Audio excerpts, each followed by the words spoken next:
Jajpur DMF board of trustee पुनर्गठन में अनियमितता अभियोग आनी बीजेडी नेता प्रीतिरंजन खड़ी सुकिंदा ब्लॉक 37 नंबर जिला परिषद जोन रे क्रोमाइट खनि रही जोन जिला परिषद सभ्या ट्रस्टी सदस्य करा जायनि यह नियमर उल्लंघन करुवा अभियोग होईछि 37 नंबर जिला परिषद जोन रे खनि अंचल थिबा 3 पंचायत कंस रासोल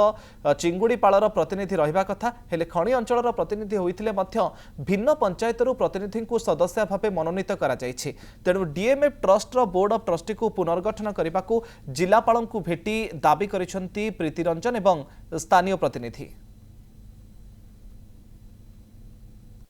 जो माने खनि द्वारा क्षतिग्रस्त होउचंती खनि द्वारा प्रभावित होउचंती एवं से अंचलवासी होउचंती डीएमएफ रो प्रकृत मालिक खनि अंचलवासी। तेणुक ये जो डीएमएफ रो जो नुआ कमिटी गठन है से खनि अंचल कौनसी सरपंच समिति जिला परिषद स्थान न पाइबा ये दुर्भाग्यजनक ये खनि अंचलवासी प्रति अन्याय होइछि। सेइथिपाई आज